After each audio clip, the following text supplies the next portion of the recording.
Well, welcome to our latest Star Sports Greyhound Derby Zoom room following the first round at Toaster at the weekend. I'm pleased to say I'm joined by Martin Chapman, Lofty, my Richard, if you like, and Ian Fortune is also here, not so pleasing because I think he thinks he had a very good weekend. But we're going to argue why the English are in there with great chances as well, hopefully. I'm going to start with you, Lofty, because you have changed the betting for an English-Irish winner. You've made it 4-1 on now for an Irish winner and 11-4 for an English winner. You know I've got my money on the English winner, so I'm right behind it. I think 11-4 is a good price.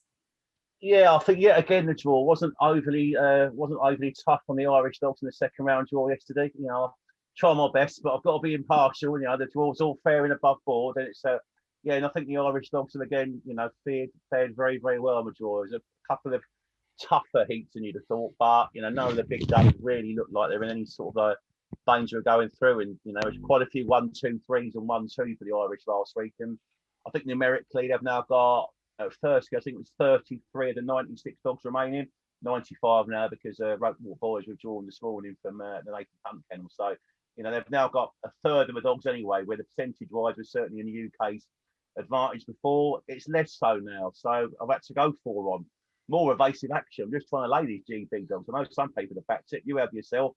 You were like me flying the little St George's Cross area, or even the Cross of Saltire, because Rab's got a couple of nice runners now. Your good old friend Rab, he loves you now, Rab. He's behind the English, well and truly, I can tell you that. Don't call him English, so he might upset him.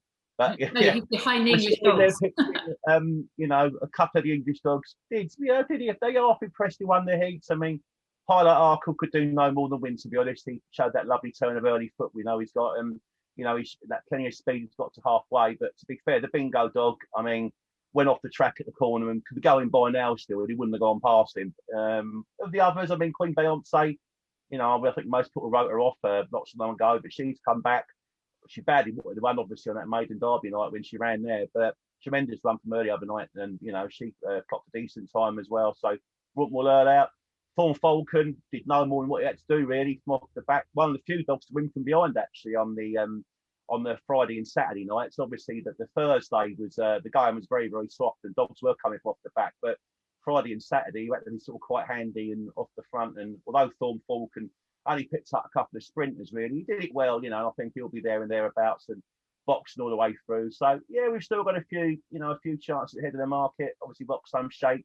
He just got picked up by the Ballymac dog, but strong running type caught him there. But I mean, still, although a few of them got turned over, it would be unfortunately advantage to our friends from across this George's Channel there at the moment. Well, I do think we put in a few good performances, and in fact, it was Susan Hennessy that said to me a couple of times over the weekend she really liked Thorn Falcon, and I thought he was one of the most impressive. I mean, he's never put a paw wrong. He's always done what he has to do. He shows great balance around place, so I really am a big fan of that dog. Ian, who impressed you most of the Irish? Funnily enough, it was you mentioning Susan Hennessy there. I thought Price's Jet was brilliant. I thought, any other greyhound in the Derby was beaten where he was. The trouble he got, he was a dog that I wasn't really rating in our team. I've always rated him as a fast greyhound, but just as a competition dog that's going to win an English Derby, I couldn't have it. But I thought he ran an unbelievable race the other night. Now, don't get me wrong, there are still a number of Irish dogs that'll be backing ahead of him, but I just thought his performance was brilliant because everything was put up against him. He was in all sorts of traffic, had to come from off the back, had to weave through dogs. I just thought he did it very well. I thought there was a number of supreme performances. Obviously, Native Maestro was very good. Toolmaker Sydney, very good. Toolmaker Sydney was left field for me. I wouldn't back him to lead in any race. And this is the first time I've ever seen him lead. I've always put him down as a dog that doesn't quite start well enough and doesn't stay well enough. And by not staying well enough, I mean, he certainly gets the trip, but he's never going to pass dogs from the last bend home. The other night he didn't have to because he left Knocknable sit in his wake. Now, don't get me wrong, I'd still be having Knocknable sit ahead of him every day of the week, but it was just one of those performances where you go, well, maybe this dog has just found something, he's matured a bit. A number of very impressive Irish displays, a number of very impressive English displays, but in all truth, this opening round it's shadow boxing. It only really starts now this week and next week. I thought it was going to be the round of 48 when it really started, but there's a few draws now on Friday and Saturday night where you're going, wow, that's a hell of a contest. Any slip-ups and, there's dogs in trouble, and there will be unlike the opening round, there'll be 2 or 3 really big names that might just find themselves in trouble this week. Yeah, I definitely think we're going to lose some big names. Who are you fearing most of the English now? Did anything surprise you? Not surprised me per se, but I thought Bocco's belly looked more like the dog he looked in his debut in England than the dog he's been since. I was impressed by him. Obviously, it was a heat that was suited to him. He was taking on an Irish dog that had only had one race, and we didn't know his even style of running. He was away and gone in his only race. He popped out the other night, but Bocco's belly destroyed him at the bend and went about it to win handily. He impressed me. Highlight Arkle obviously has great early speed, and if he keeps trapping like that, he'll be a player. After that, obviously 1 or 2 of your big ones, like Warzone Ton was blessed, I thought, to stay in the competition. If you look at the third bend, he has amazing wink on his tail and he's in third, and all of a sudden you're going, I don't know if he can hold this dog, and he ends up holding him by a head or whatever. 10 pin completely missed the kick, so you can't judge him on display. Thorn Falcon obviously did run very well. I learned from that victory, though, I think he will need to be going up faster.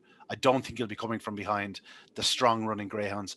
He is going to find himself in bother unless he finds his trapping boots, because he was picking up sprinters the other night in a race where 2 or 3 maybe of the stronger types were up against him. He might have just found himself in a spot of bother.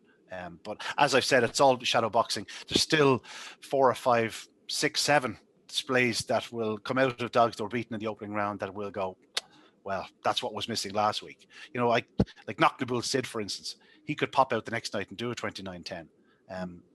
Or something like a 10 pin. Now, trap 1 has been an issue for a number of dogs, but I'm sure if you gave the Mullins clan the opportunity of giving 10 pin any box he wanted, it would be trap 1, even though he missed the kick last week. The one dog that really did handle the box was Native Maestro, and by all accounts, I think he deserves to be Derby favourite at this moment in time. Yeah, absolutely. I think he looks so comfortable out of trap 1, and I do have that element of doubt for other dogs, including 10 pin, and he gets trap 1 again in the next round. DJ at Sydney we haven't mentioned, but I thought he ran a great race, showed good track craft, lofty, and definitely a danger. He did, yeah. I mean, and he actually went quite straight from trap 2 by DJ at Sydney. To be fair, the Coney dog was on his lap virtually after they'd gone like 2 yards. So obviously I think he was forced to stay fairly straight from trap 2. Interesting to see what he does on Saturday night. He's got 10 pin inside of him. I would say he's just said loves trap 1, and he'll definitely go up in a straight line. So yeah, he ran well. He got a stroke of luck at the corner. You thought he was in trouble at the corner, Sydney, and suddenly bit of problems with dogs moving off and then moving in and out the second bend. He appeared in front, and he's a strong enough dog on the bunny now. Once he get to the front, he was he took some pegging back, but he rode his luck. A few dogs rode their luck there. A couple of the Irish dogs were a little bit. I mean, we've not really mentioned New in Session, who ran a bizarre race. I thought, really. I mean, he's seen him lose his way a bit down the back. I thought he'd lost his action. Thought he'd gone lame for a few strides down the back, and then you saw the instant when he watched him do the pickup, when he actually got his hind legs caught over the inside running rail. So he tried to jump the inside rail, and he looked lame for a couple of strides after. You watch the replay back, and he's certainly very scratchy going to the pickup. So I mean, he'd certainly want to keep an eye on when he runs out again in the second round. I'm sure Nicky and Graham and everything checked over and everything would be okay with him. But yeah, it was a bizarre run from him. But Native Maestro, look, we've made him favourite now. He was backed again at 10-1. He looks, as people have said a long way down the line, he looks the perfect dog for Toaster. Of all the Irish dogs, when it was going to be run round Toaster, everyone popped up. Native Maestro be the perfect dog. And although only a first round, I saw nothing to argue against that fact the other night. And I think now, what they've shown of the early bits, the Irish dogs, is definitely the worthy favourite. Ballymac Ariel, I wanted to touch on, because Ian, I know you're a massive fan, but I don't know if you saw her walking off the track the other night, Lofty, but she was very, very tired. And Liam Dowling did say afterwards that she came out of it very tired. I mean, she didn't want to walk off. I thought he was going to have to carry her at one point. She looked very tired. Do we think she'll come on for that, or do we think she has got a relatively easy heat in Heat 3 on Friday? She's got a lovely draw, I think, in the heat, and she on Friday. The 4 will definitely go across, and she's got a solo on the outside, chasing Turkey, drawn outside her, staying in a pretty straight line from track 6. Yeah, I mean, he would know more about her than me, obviously. I mean, she looked quite. She got to through to the Kirby. She went deep in the Kirby, but didn't look the same dog there. Only seen her 2 trials back since then. I mean, whether she's a hard bitch to keep right, she disappeared off the radar for a long time, didn't she? And then appeared back at Toast with a couple of decent trials, but. She's a big girl too, isn't she? Maybe takes a bit of getting fit, the dog, I mean, she could be one of those dogs. And But the pace is there under the bonnet, we know that, and we saw that even the other night. So we'll still be wary of her, definitely. I mean, certainly in the top pitch market. But there was a few good runs there from the ladies. I mean, Unlock, who we've not mentioned. I mean, an astonishing run from her. You know, she had a litter of pups 10 weeks ago, and where she came from in her heat, she did an awful lot of running late in the day, and that was some tremendous run from her. So, and a few of the other ladies ran well. Obviously, you mentioned Queen Beyonce. Lights Out, who's we know her quirks, but I mean she come from another planet to get up and finish second. So there's a few there in pitching as well in that market. That'll be quite interesting. I think a few of the ladies might go quite a long way in this year's Derby too. And the last of the Irish ones I really wanted to flag up here and that impressed me at the weekend was Peter Cronin's All About Ted. I thought he ran a massive race, albeit finished second in the end, but obviously that's a dog just heading one direction. Yeah, he's very lightly raced, even considering his age. He sort of splashed on the scene at the back end of last year, the Winter Racing Festival, ran a massive racing defeat behind a dog called Feudal Spirit. He's been lightly raced this term. He was brought back out for the Kirby, won his opening round. He went out in the second round. So he's again, obviously his trials in recent times have been very quick, really slick, looks like a dog that'll go up fast. But yeah, a good run in the opening round. I just wonder how much more improvement is in him and whether he can put his best foot forward every night. That's going to be the key. I thought Peter Cronin had a very impressive opening round. There was 3 or 4 of the dogs he was bringing over I thought had no chance, and every single one of his dogs ran with credit. And yeah, it just goes to show when Peter brings them over for the English Derby, he tends to know what's in his, what ammunition he has, and by all accounts he thought more of them than we did, but he's there still with I think he might have 3-4 dogs left in the next round. So yeah, just don't be surprised if something like All About Ted does improve further. The Angry Dad dog was obviously a very impressive winner of his heat. The Luminous dog can only improve. He was beaten into third behind Bocco's belly, but he did lose ground on the opening corner after a fast start, got a little bit lost into the actual opening bend, but yeah, showed plenty of promise. He's only had 2 starts, so he can only improve. Just going back on 1 or 2 of the ones you mentioned, Ballymac Ariel, obviously Liam Dowling is an absolute expert. He'll give her every chance to recover and to be the best she can be. We went back on the Ballymac Ariel trail purely because of the trials. Everything would have insisted that she is probably back to her best, but there's no question, she will need to improve her opening round defeat. That said, Glenn Garbel was almost a forgotten dog prior to the Derby. The only man that hadn't really forgotten about him was Pat Buckley. He was insistent that this dog was good enough to win a Derby, and very impressive display from him. And again, he's so lightly raced in the last 6 or 8 months that he can only improve for that first round run. By all accounts, the Irish runners in the opening round, it was 3 or 4 of the more high profile runners that were a little disappointing, whereas the remainder of the team all impressed. And Lofty said 33. I think we've 29 left, 29 of 96. So, yeah, we're not quite a third, but we're close enough to it. I'd be hoping that it'd be over 20 will get through to the next round. And then all of a sudden we're nearly half and half. And then we can start talking and gloating and whatnot. But for the moment, this Derby is still wide open. And yeah, as I said, there's 1 or 2 of the English dogs there that some surprised me, some disappointed me, but there's still better to come from 1 or 2 of them as well. Absolutely. And the track ran very differently on Thursday to Friday and Saturday as well. Let's talk about a couple of the heats. Just a few I want to flag up, starting with Heat 1, where we've got a clash between Ballymac Kingdom and Glen Garbel. So Lofty given every chance of trying to get one of the big Irish dogs out there. Yeah, I mean, that's a good heat, that. I mean, obviously, Ballymac Kingdom probably, I don't know which one, but it's one the ideal draw for it there. Jaguar Macy, of course. I mean, again, she was a dog who everyone thought was against her the other night. She was in trap 1, the perceived don't want to be drawn in trap 1 dog round Toaster. And also a bit, she didn't appear to run the track that well when she ran her in the juvenile. She was very, very impressive as well. I mean, there's nothing of her. So she was just, but she scooted round and was highly impressive. Sign at Ace, who looked the penalty pick of the first round, really. And I think it was back from 2s on to 6 on. It was just, that's obviously as far as he wants to go. But there's plenty of early pace in that race, and Ben Garbel, his work cut out maybe there for to get a clear run, because whatever he does with Sign at Ace dog, it will certainly go up to the corner, and it'll be an obstacle there at the bend. All's there on the outside. I mean, he'll keep himself to himself. Again, a dog I think who's got plenty of form over the 600 plus around Shelbourne, but as we found the other night, unless the going is really, really deep, it's a hard track to come from behind, I think, round Toaster, but they'll probably have to go in. I thought a little bit maybe on the faster side again. I mean, we walked out, didn't we? Did some filming on Thursday night before, and we were going in, you know, a good sort of, as Arsenal was going in a good 5 inches. I mean, to be for half an hour, but you know, it was proper soft in that sand there. And you could see the way the dogs and the times reflected that. You know, Derby it's being 1 in 30 dead. It was nobody would have seen that when people were looking for sort of 28, you know, 28.90 dogs going around in. So straight away you knew where the track was going to be. They obviously got it slightly quicker on the Friday and Saturday, but yeah, you know, if they have it deep again and get plenty of water on it, it's going to be some tough and some tired dogs there, especially the ones I thought that ran last Thursday. You know, they're going to be tired dogs, so they have got a win to recover. I only sunk in 2 inches, Lofty. You might have gone in 5, but I was just 2. Heat 4 we're going to have a look at as well. We've got 3 English, 3 Irish. Native Maestro in track 1. I just can't see past him at the moment. He absolutely loves the track, loves the box. What do you think of Heat 4, Ian? Yeah, obviously he's very well housed, especially if he traps on terms.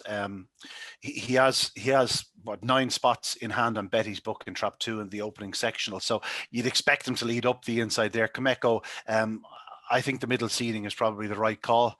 Trap 4 should suit him. Jim Star Elusive, he never really played a part in the opening round, and Perry's Blue Eyed Boy, while running okay in the opening round, will need to improve considerably. Betty's book obviously can run. Ballymac Fair One is an interesting runner. There was some shrewd money for him. He looked like he had every chance to get Kameko. He didn't go through on the inside. It was probably inexperience and just lack of knowledge of the track. He'll certainly come on for the run, but if Native Maestro hits the lids, he's going to be very hard to stop. And I can't see a real danger to him, bar himself. You know, Barry makes a mistake, I think Native Maestro will come home in front. Just want to touch on that opening heat that we looked at there. That's red hot. Like that would be fitting of a Derby semi-final in itself. And any one of the Irish or the English in it, they missed the kick, they're in trouble. Like Signed Ace may well lead to the corner, but if Glen Garbel is on his tail, Glen Garbel will certainly keep going. And if he gets past Signed Ace into that third bend, well, then all of a sudden Signed Ace is looking behind him, because there are 2 or 3 strong running types in that one. We've got 3 Irish runners in Heat 7 as well. Gaytime, Milo, The Machine and Angry Dads. Who impressed you? Who do you think will qualify from that heat? Yeah. Well, Gaytime Milo ran very well to win, and Angry Dad was he was certainly one of the revelations of the opening round. 29.31 in August 19. Well, he just did everything correctly. Adele's Duke ran a blinder for Lee Field. You know, it has to be given a mention. Lee Field had an unbelievable opening round. I've been so impressed with Lee every time I've seen his dogs, listen to him talk. He just seems to get it. The double in the second round, by the way. Well, fair play to him. He's entitled to the way his dogs are running. Debbie Calvert's dog on the outside, Jamira Sprite, he's coming back to himself. He was a dog with plenty of good Irish form, and then really impressed in his first few races in Ireland. That was a good run the other night, you know, containing Bandicoot Sammy as easily as he did. But it's a cracking contest. The Machine is capable of going much faster than the opening round. But just interesting to see if he comes on for that run again. He did get a little bit lost around the opening 2 bends, stayed on strongly, but he can stay on even better. It'll be very hard to keep him out of the frame. The battle for the other 2 places could be really hot. That's another very hot contest. Mm-hmm. It is. Long journeys, though, for the likes of The Machine. And, you know, in this hot weather, that would be a slight concern for me. But let's move on to Heat 12. We've got to mention Lentz and Bocco. That was one of the performances of the round for me, the way that he's come back from, you know, retirement, off his bed. And I thought he was fantastic. And he goes up against Priceless Jet, Lofty.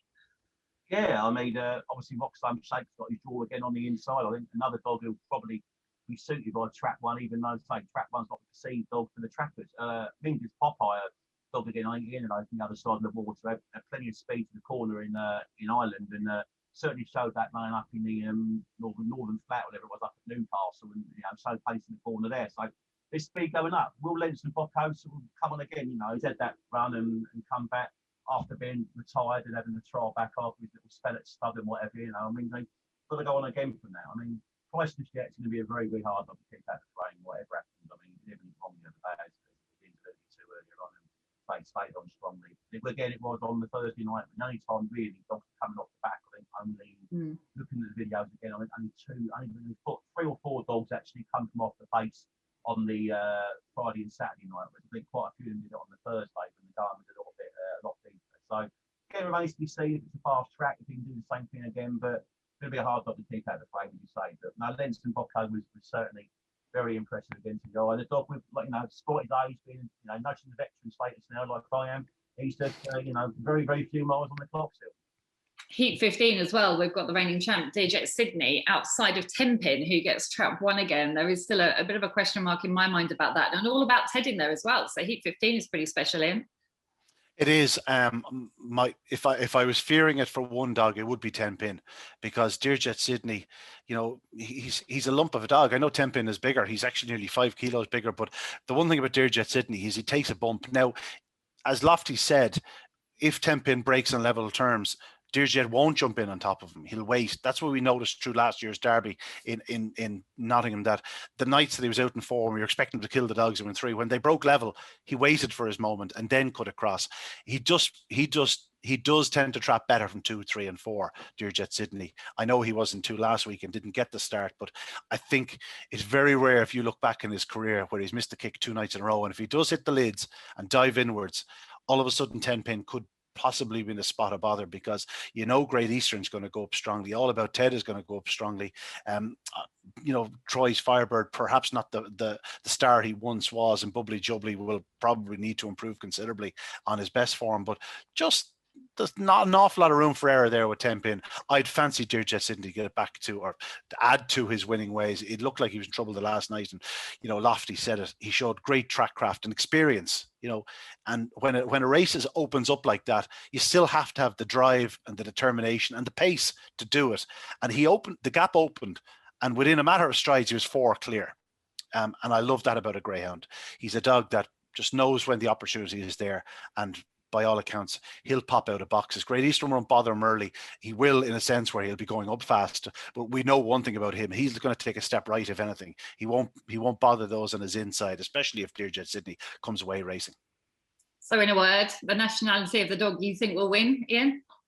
I think Dearjet Sydney will win. I'm not going to name a nationality. I think Dearjet Sydney will win. Yeah. Wow. What, the whole competition, the derby? No, the heat. I think he'd be very close to the derby. I mean, the derby. Oh, the derby. Listen, at this stage, we might not be on target for 6 finalists, but the last time I was in the Zoom room, I think I predicted 5. That'll do me. No, it's not happening, Lofty, is it? I must admit, my book's leaning towards 4 or 5 now. I think after being on the show the other night and saying about the being 0, I think I've made that 100 now, and I'm still maybe a naught short there. It's simply the case of. Although saying that, I did put up something like, I think, 66 to 1 about the slowest time being 29:10 or above.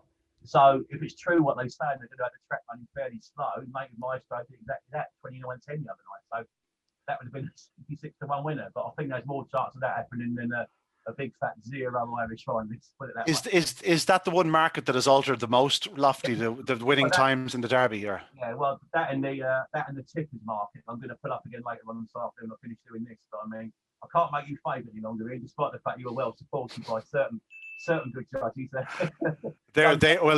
They're bad judges by going for me, because I can promise you, I'm that busy. I don't have a chance to do the study. Put it this way: the same judge who bet you also bet Josh Seed, who's now stretching clear into the further distance. And unless Evan Bembo pops up with some 50 to 1 nap, dare say he might well do. It could be hung full of money, as Jim McGrath said already. Yeah, I think Paul Bird did a few people a favour the other night as well. He's one to mention. His dogs were absolutely flying as well. But anyway, thank you so much for joining us. I'm still going to stick with my 2 or 3 Irish finalists in the derby, I should say. And we will see where we're at in a couple of weeks or a few weeks, gentlemen. Thank you so much for your company. Thanks, guys.